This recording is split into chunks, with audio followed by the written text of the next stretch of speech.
Imagine nyo ito. Hawak nyo ang isang buong 500 peso bill ngayon at tanungin nyo ang sarili nyo, enough na ba ito para mapakain ang buong pamilya sa pinaka-special na gabi ng taon? Kasi recently, parang nayanig ang buong internet at social media world nang sabihin ng DTI na yes, possible daw at sapat ang 500 pesos para sa isang desenteng Noche Buena feast for a family of 4. Para napaisip tuloy tayo lahat kung nasa same reality ba tayo o baka naman nasa multiverse of madness na tayo ng presyo ng bilihin.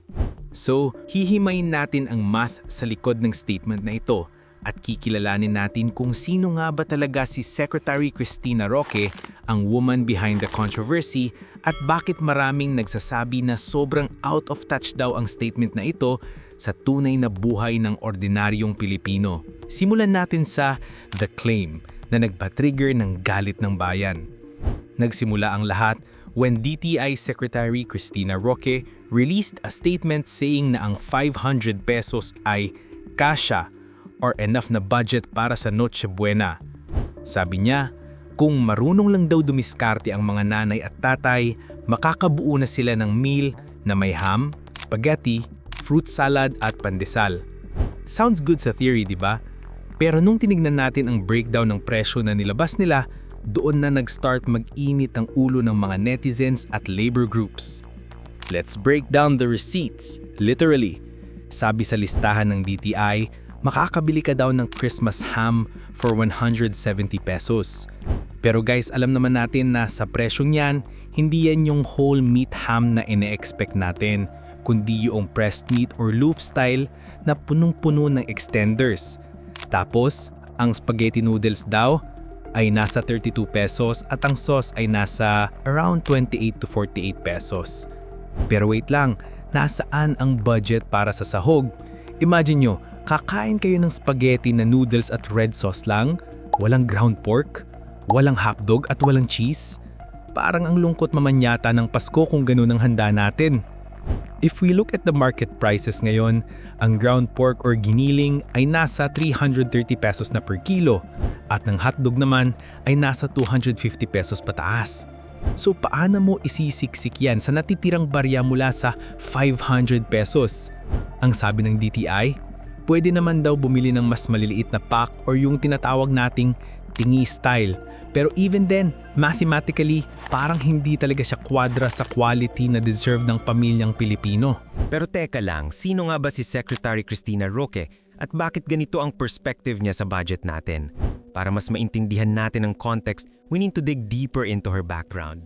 Before siya naging government official, she was actually a massive figure sa business world bilang CEO ng Camiseta Group of Companies. Yes guys, siya ang may-ari ng famous clothing brand na Camiseta na kinalakihan ng marami sa atin noong 90s and 2000s. Ang kwento ng success niya ay talagang impressive at inspirational sa totoo lang. Nag-start daw siya with only 6,000 pesos na kapital noong college student pa siya para mag-design at magbenta ng t-shirts.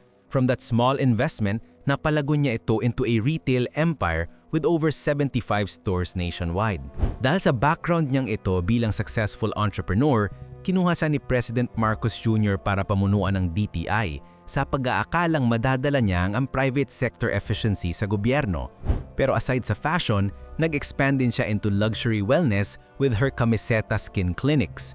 Ito yung mga aesthetic centers na pinupuntahan ng mga celebrities at mayayamang clients para magpaganda. So we are talking about a legitimate girl boss here na sanay sa high-end lifestyle at quality standards.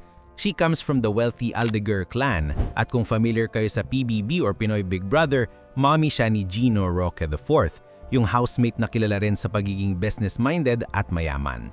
Ito ngayon ang nagiging ugat ng disconnect o yung tinatawag na out-of-touch perception ng public. Kasi nga naman coming from a background of luxury retail and aesthetic clinics, parang ang hirap i-imagine na si Secretary Roque ay nagbubuhat ng basket sa palengke at nakikipagtawaran sa presyo ng sibuyas. Maraming nagsasabi na baka hindi niya ramdam ang bigat ng inflation dahil iba ang lifestyle na kinagisnan niya. Yung advice niya na magdiskarte sa 500 pesos ay parang nanggagaling sa isang tao na never pang namproblema kung saan kukunin ang pambili ng bigas bukas. Ang tawag dito ng mga sociologists ay elitism sa policy making. Kapag ang mga gumagawa ng rules ay galing sa alta sosyedad, minsan nalilimutan nila ang reality sa ground level. Para sa kanila, ang Noche Buena isang choice of simplicity, pero para sa ordinaryong manggagawa na minimum wage earner, ang Noche Buena ay isang reward sa isang taon na pagpapakahirap. To tell them na pagkasyahin ang 500 pesos is like saying na wag na kayong mangarap ng masarap at tanggapin na lang ang bare minimum dahil yun lang ang kaya ng ekonomiya natin. Alam nyo, nakakalungkot isipin na sa gitna ng issue na ito, meron tayong tinatawag na Paskong Gipit. Labor groups like TUCP or Trade Union Congress of the Philippines ay galit na galit dahil habang sinasabi ng gobyerno na kasya ang 500 pesos, dinedenay naman o binabarat ang hiling nilang wage hike. Sabi ni TUCP Rep. Raymond Mendoza, out of this world daw ang statement ng DTI at parang nang-iinsulto sa mga workers na naghihirap. Imagine, ang request nila ay dagdag sahod para makahinga naman sa taas ng presyo, tapos ang isasagot sa kanila ay mag-budget kayo ng 500 pesos para sa Pasko.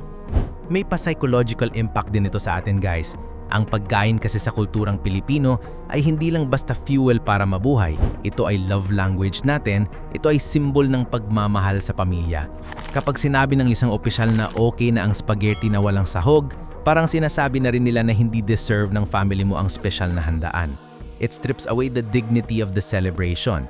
Masakit yun para sa mga breadwinner na ginagawa ang lahat, nag-o-overtime o nanging ibang bansa, tapos sasabihin lang na pwede na yan. Let's act professionally and look at the defense side naman. Sabi ng DTI at ni Sec Roque, kaya daw nila nilabas ang guide na yun ay para tulungan ng mga consumers na mamili ng pinakamurang brands.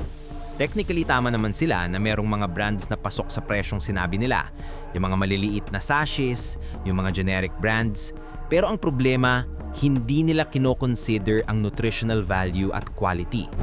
Yung tinatawag na shrinkflation, kung saan lumiliit ang laman ng produkto pero same price pa rin, ay nagiging normal na standard na at parang ine-endorse pa ito ng gobyerno. Sa interviews, nag-double down pa sa Secretary Roque at sinabing, "When someone asked me, I said yes, kasya yung 500 pesos." She explained na hindi naman daw kailangang maging ostentatious o bongga ang celebration. While humility and simplicity are good virtues, iba kasi ang context kapag galing ito sa isang bilyonaryo o milyonaryo. Madaling sabihin na be simple kapag may choice ka. Pero kung wala kang choice dahil sa hirap ng buhay, hindi yun simplicity. Ang tawag doon ay poverty o kahirapan. Nakita rin natin ang reaction ng ibang influencers at content creators. Maraming nag-try ng 500 peso challenge para patunayan kung totoo ba ang claim ng DTI. At karamihan sa kanila, bagsak ang verdict. Oo, makakabili ka ng ingredients pero sobrang konti, kulang sa lasa, at parang hindi aabot para sa 4 na tao unless sobrang liit ng kain nyo. Ang tawag nga nung iba dito ay gaslighting. Pinaparamdam sa atin na tayo ang may mali kung hindi tayo marunong mag-budget, kahit ang totoo ay sobrang mahal na talaga ang bilihin. Ang lesson dito para sa ating lahat ay ang importansya ng pagiging aware at vocal. Dahil sa backlash sa social media, napilitan ng DTI na magpaliwanag at harapin ang sentimiento ng bayan. Ipinapakita nito na powerful ang boses natin kapag nagkakaisa tayo sa isang issue. Hindi masamang mag-demand ng better standards. Hindi masamang mangarap na sana, next Christmas, hindi na natin kailangang mag-magic para lang mapagkasya ang 500 pesos. We deserve a government that works to lower the prices, not just lowers our expectations. We deserve an economy na kung saan ang isang araw na trabaho ay sapat na para sa isang masaganang hapunan kasama ang pamilya. Hindi ba't yun naman ang essence ng Pasko? Ang pagbibigayan at kasaganaan, hindi ang pagtitipid at pagtitiis. Kung bibigyan kayo ng 500 pesos ngayon, anong klaseng Noche Buena ang mabubuo nyo para sa pamilya nyo? At sa tingin nyo ba ay makatarungan na ito lang ang budget na inaasahan ng gobyerno para sa atin? I-comment nyo ang inyong honest thoughts, menu ideas, o kahit yung frustrations nyo dahil binabasa natin lahat yan.